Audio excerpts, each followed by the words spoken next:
Bem, eu nasci em Salto Grande, comarca de Ourinhos, divisa com, no estado de São Paulo, divisa com o Paraná, em 1940. Meu pai se chamava Antônio Marcumini, minha mãe Rosa Zorzato Marcumini, né? Lavradores. Eu fiz a primeira a quarta série e na escola, lá no grupo escolar de Salto Grande. E a quinta e oitava eu fiz no seminário Josefino, em Ourinhos, já em regime de internato. Era recrutado, quer dizer, os padres lá queriam que seguisse a carreira de sacerdotal. Aí no final do ano eu fui para a Itália, né? Onde eu fiz um ano que chamava curso de filosofia, que era teria que ir para a Itália e fazer o que eles chamam de um ano é um curso, né? Mas é um período religioso, de preparação religiosa, que se chamaria noviciado. Mas realmente já começava a ter problemas existenciais, de consciência, entrando numa contradição tremenda, né, entre a racionalidade e noções como de pecado, esse tipo de coisa. Eu voltei, né? Não que não tivesse jeito para a coisa, mas realmente foi questão de consciência, mas eu vim embora. Eu fiz novamente o primeiro ano do colegial em Ourinhos, num colégio público estadual. Terminado esse curso, já por volta de 59, começo de 60, eu fui para São Paulo, sozinho, para trabalhar e estudar. E acabei, então, deixando São Paulo e me mudando para Piracicaba, um pouco assim mesmo, para abrir caminho na marra, como se diz, porque eu dependia do meu trabalho para sobreviver e tal. Acabei indo residir numa república junto com universitários. Então, eu agitava, entende? Lia, me informava e fazia discurso onde estava, tal. Fazia uma militância pessoal sem objetivo, sem organização, desorganizado. Eu não sei como foi que eles ficaram sabendo, né? E foram me procurar já, e me convidaram a entrar no PCdoB. Foi final de 63, 1963. Foi assim que eu, então, comecei a militar de forma organizada. Um dia o Jonas me pediu, que tinha uma reunião em São Paulo, do PCdoB, ele não poderia vir, que eu viesse no lugar dele, na sede que o partido tinha, na rua Tabatinguera. Apesar de ser ilegal, mas estava funcionando naquela época com certa semi-legal, aberto, né, com imprensa, publicações vendidas nas bancas e tal. E aí eu vim para essa reunião, mas eu ainda era muito inexperiente, há poucos meses tinha ingressado no partido. Então eu, já preocupado com a possibilidade de cair numa ação de trote, eu voltei de madrugada para Piracicaba, desci fora da cidade, desci do ônibus, me cercaram.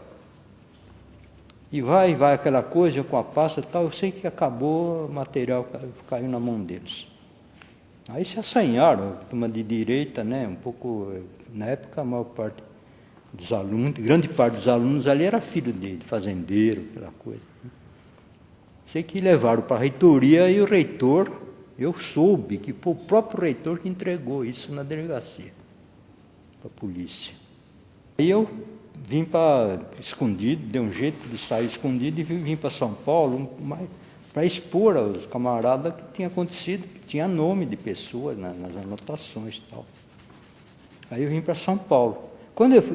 Isso aconteceu justamente na última semana de março. Quer dizer, quando eu chego em São Paulo, estava aquele clima tenso já no Brasil, né, movimento de tropa, aquela coisa. E em poucos dias se consumou o golpe de 31 de março, 1º de abril.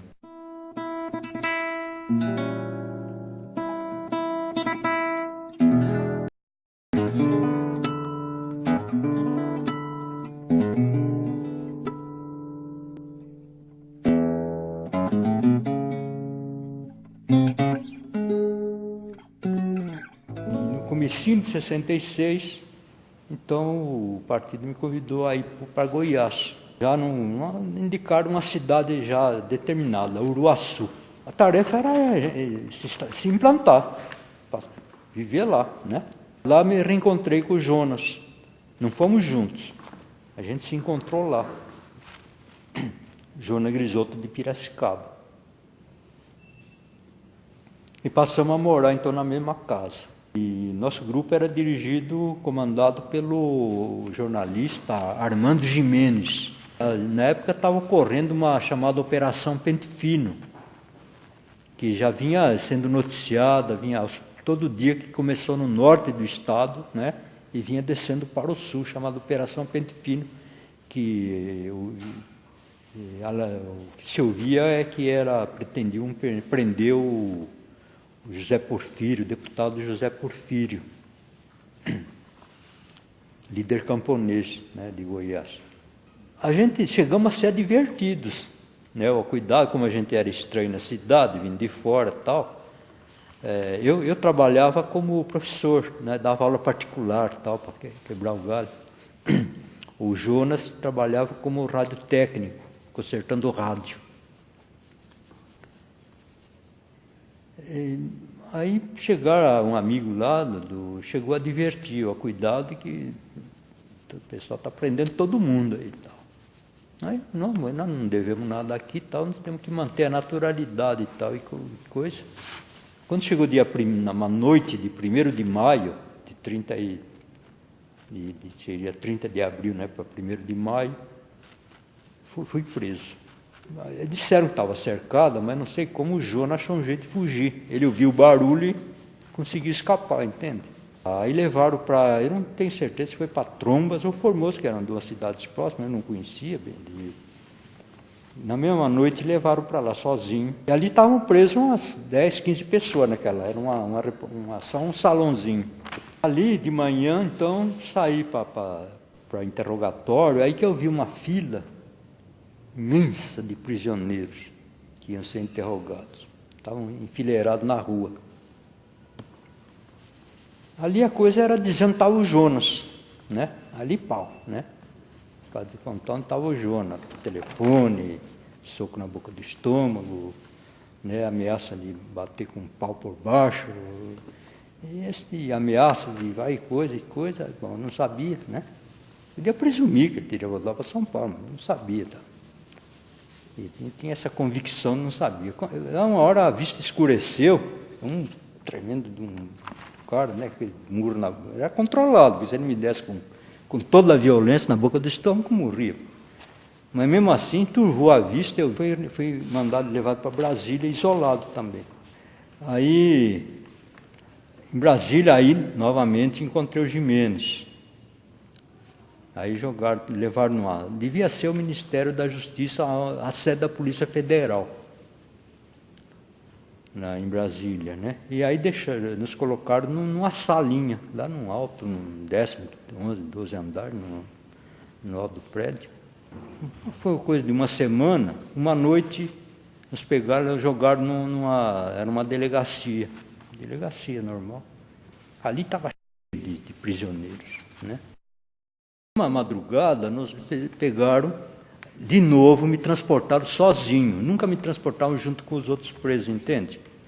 Aí me vi em Goiânia, num estabelecimento lá, fiquei sabendo, era grande, devia ser uma penitenciária, coisa assim, uma casa de detenção, mas era um prédio grande. Aí me jogaram numa cela. Na primeira noite eu passei numa cela. Estava cheia de lama seca. Aí o Jimenez, né, o Armando Jimenez, conseguiu amizade com o carcereiro que distribuía livros e fez com que ele levasse para fora da cela um bilhetinho, né, denunciando que eles estavam presos ali. E ele levou, aí foi rompida a incomunicabilidade, só entrou o advogado na cela. Aí eu escrevi rapidamente para falar com era advogado contratado mais pelo pessoal do Jimenez, imprensa e os familiares do Jimenez, do Armando Jimenez. Aí eu escrevi um bilhete, né, meio de caráter pessoal, né, Então tem esse bilhete que foi publicado lá na imprensa de Brasília, não sei em qual, não lembro o nome do jornal, mas há um dia, como lá o comando, se não me engano, esse mesmo major, sei lá, a autoridade, nos reuniu, chegou, foi chamando pelo nome, né? E disse, bom, vocês estão soltos. Já tinham se passado 67 dias da prisão em Uruaçu. Passaram-se, sei lá, uns 2, 3 meses, chamado para uma reunião, né, uma reunião numerosa com João Amazonas. Ali ele expôs a situação. Fez muito rodeio a reunião, depois disse que a gente ia viajar.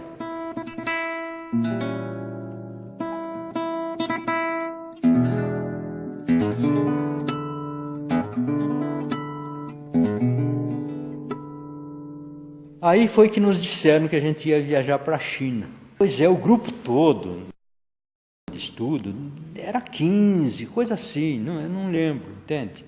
Em Xangai nós fomos recebidos pelo partido local. Já era tarde, levou no restaurante, jantamos, fomos homenageados ali, recepcionados, e ali voltamos para o aeroporto, tomamos um avião doméstico para Pequim. Aí chegamos a Pequim já de tarde da noite, né? Aí já nos receberam e nos levaram para a escola, né, onde a gente ia fazer um curso de capacitação política. Tínhamos as aulas, né, as aulas sobre teoria marxista, filosofia marxista, focado, mas o olhar do marxismo era o pensamento de Mao Tse-tung e a experiência da Revolução Chinesa, né? Outra atividade era as visitas. Toda semana, ou com muita frequência, havia visitas em comunas populares, cooperativas, inclusive em residência de camponês, até cadeia, né, numa penitenciária, onde os presos todos trabalhando. Outra era cinema, muito cinema. Tínhamos sessões nossas, mas a gente ia também a cinema público e teatro, é a atividade cultural. O cinema tinha também a parte, como é muito filme sobre a Revolução Chinesa, também era parte do curso. Então, terminado esse curso político, nós fomos de avião para Nanquim, a antiga capital da China. E lá fizemos um curso militar na academia, numa academia lá de Nanquim. Tinha uma turma de peruanos, e tinha mulher no meio, entende? Na nossa turma, que eu saiba, foi uma mulher fazer curso na China. E a turma de peruano tinha companheiro. E a gente às vezes se encontrava no pátio, nunca chegamos a ter uma confraternização promovida, oficial ali, mas às vezes a gente se encontrava, né? E aí chama a atenção que eles sabiam cantar hinos revolucionários, nós não sabíamos nenhum, não temos, até hoje não temos, praticamente. E eles cantavam hino e a gente cantava lá do sertão, quer dizer, né? Eu queria chamar a atenção para o intérprete.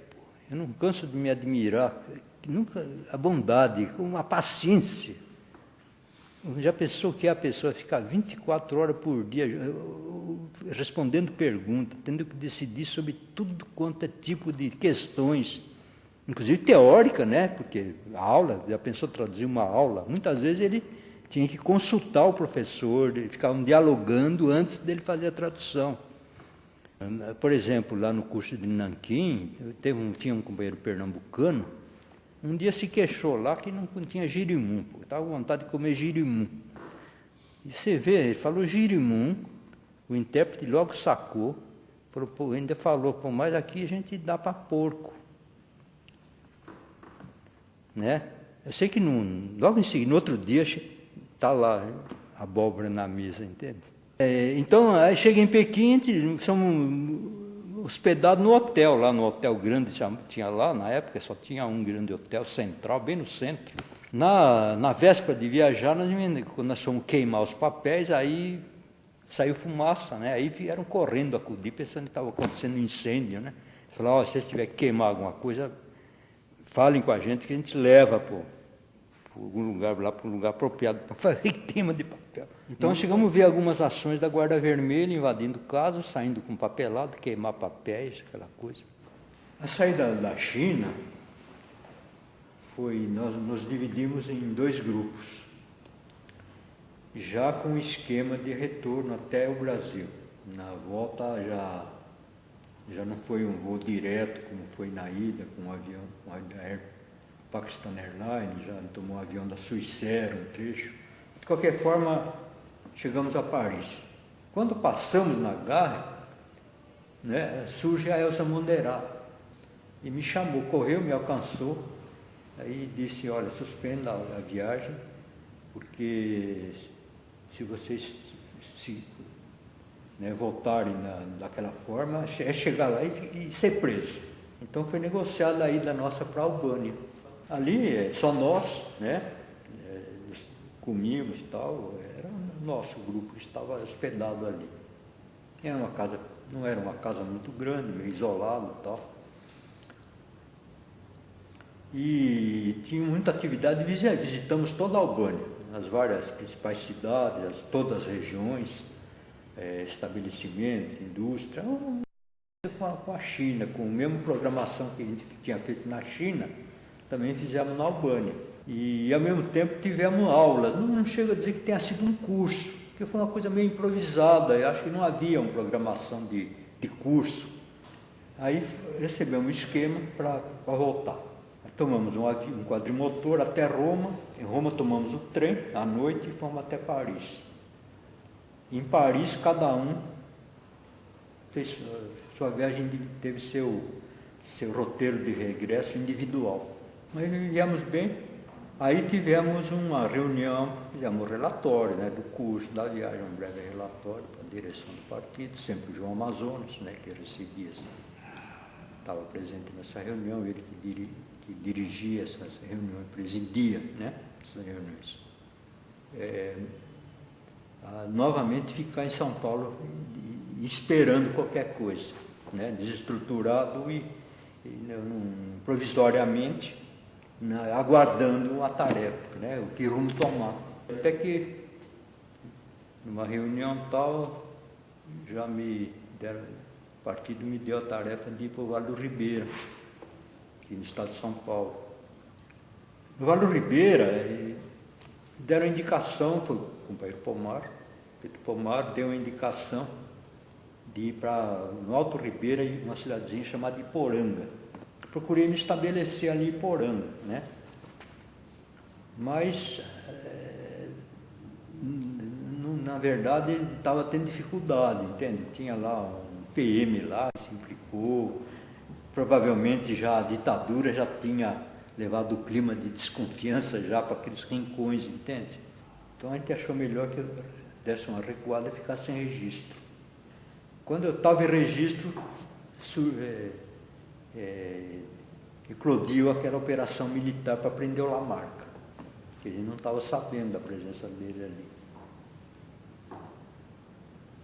Aí até a gente, na própria reunião, a gente já avaliou que se eu estivesse no Bar do Tuque, teria sido preso, porque estava tentando me estabelecer, não estava legal lá, como estabelecido, já conhecido, entende? Era um desconhecido, teria sido preso lá. Então eu estava fazendo o roçado, aí chega esses dois camaradas, esse casal tinha viajado, e foram até onde eu estava e me informaram de que tinha eclodido a guerrilha na região do Araguaia. Diante da situação do nosso trabalho na região, nós ficamos meio surpresos, achando que, poxa, já, né? Ao mesmo tempo deu um ânimo, né? Poxa, a gente está atrasado aqui, a gente se entusiasmou, digo eu, me entusiasmei até certo ponto. Quando houve a derrota da guerrilha, o Pomar, nós já redirecionamos nosso trabalho.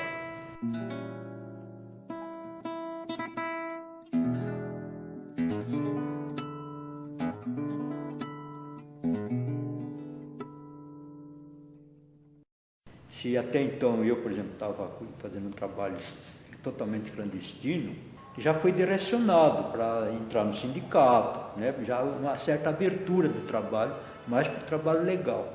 Eu fui a São Paulo num desses encontros, porque como a gente se reunia na região, mas uma vez ou outra, talvez em função um pouco das andanças do Pedro Pomar como dirigente do Comitê Central. Então ele marcava encontro em São Paulo. E encontro naquele tempo era assim, quer dizer, podia ser com 3, 4 meses em tal lugar, né? Um ponto em geral na rua, né? Não era isso em geral, não era ponto de bar, nem ponto de ônibus, nada, era um ponto na rua. Às vezes era o número de uma casa, numa quadra. 5, 10 ou no máximo 15 minutos. Se não surgisse, tinha que cair fora. Se a pessoa atrasava muito, tinha o tempo limitado, a gente tinha que cair fora. E aí tinha eu lembro agora o termo, uma alternativa, um ponto de referência, então outro ponto, outro dia, entende? Mas naquele outro ponto não se devia parar, era passar de longe. Então, eu esperei o tempo regulamentar, deixei passar inclusive o tempo, né? Se era de 10, 15 minutos, eu deixei passar mais um minuto, mas não apareceu, estava acontecendo a chacina da Lapa.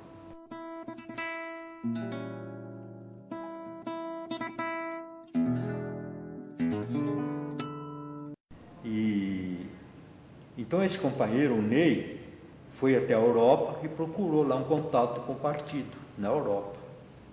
E conseguiu. Aí a orientação que recebeu foi voltar e a gente ficar quieto lá esperando e eles nos iriam procurar. Foi assim que passamos aí o período de 76 até final de 79, começo de 80. Quando então foi que estabeleceu contato conosco foi a estrutura 1, talvez com a Luzia. E aí fui enviado pelo partido já do Pará para o sul do Pará, Conceição do Araguaia, onde o Paulo Fonteles, então deputado, né, deputado estadual, tinha uma casa lá que era a base de atuação dele na CPT, que era Conceição do Araguaia. Então eu fiquei ali em Conceição do Araguaia no final de 82. Aí acharam por bem que eu fosse para Rio Maria. O grande feito nosso foi a fundação do Sindicato dos Trabalhadores Rurais, que a gente fez no embate com o Bertoldo, que era o pelego do Sindicato de Conceição do Araguaia. Bom, aí, de qualquer forma, no Rio Maria o partido na época, para mim, estar liberado, não havia condições de eu ter estar liberado para atuar na região, entende? Viajar, era feito tudo com muito sacrifício, entende? Onde tinha os companheiros, davam comida, mas e os deslocamentos e tal, entende? Para ter um trabalho na cidade, não fazia tarefa. Então foi decidido que eu fosse para Marabá. Fui presidente da Comissão Municipal Provisória do partido, e sempre participei do Comitê Municipal. Então isso aí em Marabá foi de 84 a 89. 89, novamente, o partido achou melhor que eu fosse para Belém. Em Belém eu fui na condição de funcionário, para dar assistência para o Estado todo. Fazer o trabalho burocrático, que naquele tempo era extenuante, porque era complicadíssimo legalizar o partido, filiar, registrar os filiados, era tudo uma burocracia medonha, né? Eles procuravam dificultar ao máximo. Quando eu cheguei em Belém, um companheiro logo me sugeriu que eu aproveitasse e fosse estudar. Então eu fiz vestibular e ingressei na Faculdade de História na UFPA. Então, terminando o curso, já fazendo concursos. E todo concurso que aparecia eu fazia, entende? Foi num concurso desse eu fui aprovado para professor substituto. Venceu também esse contrato, e que juntou tudo uma coisa com a outra, eu resolvi vir para Campinas de uma forma meio aventureira, né? Foi a primeira aventura que eu vi, que eu fiz por minha conta e risco. A minha história é essa. Só o fato dessa atividade que estamos fazendo aqui, de gravado, eu acho que mostra que valeu a pena.